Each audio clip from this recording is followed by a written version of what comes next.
Lok Sabha speaker प्रकरण पर सूत्रों से इस वक्त की बड़ी खबर आपको बता दें। ओम बिरला हो सकते हैं एनडीए के स्पीकर उम्मीदवार। सूत्रों के हवाले से जानकारी मिल रही है। भारत 24 ने दिए पहले ही इस तरह के संकेत। ओम बिरला के सर्वसम्मति से एनडीए उम्मीदवार बनाए जाने के संकेत है। और देखिए, भारत 24 पहले ही ये संकेत आपको दे चुका था। इस वक्त हमारी पॉलिटिकल एडिटर अदिति नागर हमारे साथ जुड़ चुकी हैं। अदिति, भारत 24 पहले ही ये संकेत दे चुका था कि ऐसा हो सकता है कि ओम बिरला को एक बार फिर से स्पीकर बनाया जाए, और ऐसी जानकारी मिल रही है सूत्रों से।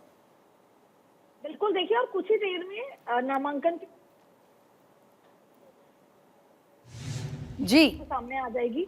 देखिए, तीन तरह की स्थितियां हैं, लेकिन सबसे पहले मैं आपको ये बता दूं कि ओम बिरला, क्योंकि इस समय राजनाथ सिंह और किरण रिजिजू ने बातचीत करी है, इस तरह की खबर सामने आ रही है कि बातचीत हुई है उनकी। और सबसे बड़ी बात यह है कि सूत्रों के हवाले से रक्षा मंत्री और संसदीय कार्य मंत्री किरण रिजिजू लोकसभा स्पीकर और डिप्टी स्पीकर के नामों पर आम सहमति बनाने के लिए उन्होंने मुख्यमंत्री तमिलनाडु एमके स्टालिन से भी बात करी है।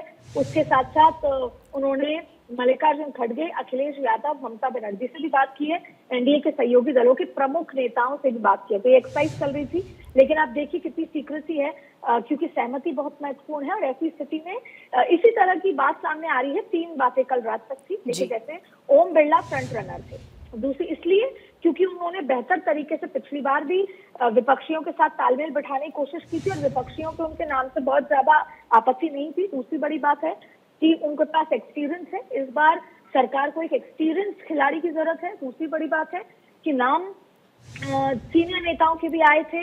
राधा मोहन सिंह, क्योंकि वो 8 बार के सांसद रह चुके हैं, उनको कार्यप्रणाली पूरी कार्य तरीका होता है वो पता है, संसदीय कार्य। उसके अलावा गणेश सिंह का भी नाम आ रहा था। उसके अलावा तमाम तरीके के ऐसे नाम आए थे। यहाँ तक अनुराग ठाकुर का भी नाम आ रहा था, क्योंकि वो भी 5 बार के सांसद है और ठाकुर समुदाय से आते हैं, यंग भी हैं और एक्सपीरियंस भी हैं। तो तमाम तरीके के नाम आए। लेकिन अब सुबह होते होते एक बार फिर से जो भारत 24 ने पहले संकेत दे दिए थे कि ओम बिरला का नाम ही फ्रंट में चल रहा है।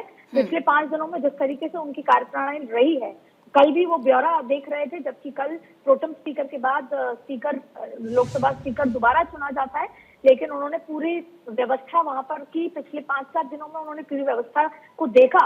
ओम बिरला की अगर खासियत, अगर सूत्रों के हवाले से जानकारी सटीक है, तो ऐसे में ओम बिरला की खासियत है चुप रहकर सबको साथ लेकर चलने की, और बैलेंसिंग एक फैक्टर की। और फिर अभी शायद भारतीय जनता पार्टी और सरकार की जरूरत थी कि कोई एक्सपीरियंस आदमी जो काम करता है। यही वजह है कि सारे मंत्रियों को रिपीट किया है, क्योंकि भारतीय जनता पार्टी की जो एनडीए की सरकार है, वो नहीं चाहती कि किसी भी तरीके से कोई टाइम वेस्ट हो।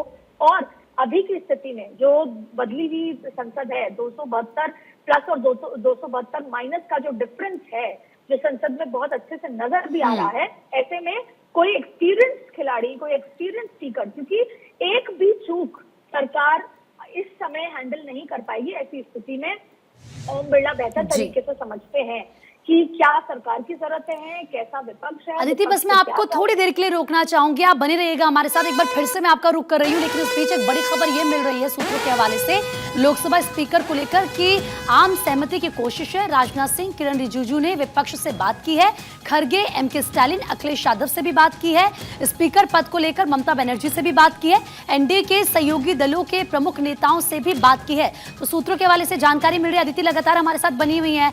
अदिति, जिस तरीके से बातचीत की कोशिश की गई है, यानी कि एक आम सहमति बनाने की पूरी कोशिश की गई है लोकसभा स्पीकर को लेकर, और खबर यह मिल रही है कि बकायदा सबसे बात की है राजनाथ सिंह ने, किरण रिजिजू ने। और देखिए, अगर बात करी है तो जाहिर तौर पे नाम को लेकर करी होगी, और नाम को लेकर करी है तो नाम बाहर आ चुका होगा, क्योंकि आप आम सहमति बनाएंगे। और आज क्योंकि नामांकन दाखिल करना है, और कल भाजपा के बड़े नेता ने कहा था 12 बजे तक का इंतजार कीजिए, 12 बजे पहले तस्वीर साफ हो जाएगी। ऐसे में सुबह फोन गए हैं और जाहिर तौर पे नाम रखा होगा। यानी अब कुछ ही क्षणों का वक्त है जब एक्चुअल नाम जो अभी सूत्रों से चल रहे हैं वो सामने आएगा। लेकिन ये बहुत महत्वपूर्ण कड़ी है। राजनाथ सिंह पिछले सरकार बनने के बाद से, चाहे सहयोगी दल हो, चाहे अलायंस हो, चाहे फिर दूसरे विपक्षी नेता हो, उनसे बातचीत करने में लगातार कोशिशों में है। ऐसी स्थिति में इस समय जो किरण रिजिजू है, उनकी रोल भी बहुत ज्यादा महत्वपूर्ण हो जाता है, क्योंकि किरण रिजिजू संसदीय कार्य मंत्री हैं। उन्होंने भी न सिर्फ विपक्षी दलों से, बल्कि क्योंकि देखिए, विपक्ष इस समय ये कह रहा है कि अगर हमारा डिप्टी स्पीकर नहीं बनता तो हम स्पीकर के लिए प्रत्याशी उतार देंगे। तो लड़ाई बहुत महत्वपूर्ण है। अगर उनको स्पीकर सहमति से नहीं बनेगा तो चुनाव होगा तो कहीं ना कहीं एनडीए इस समय चुनाव में नहीं उतरना चाहेगी, भले ही एनडीए को पता है कि स्पीकर उन्हीं का बनेगा, नंबर उन्हीं के पास ज्यादा है।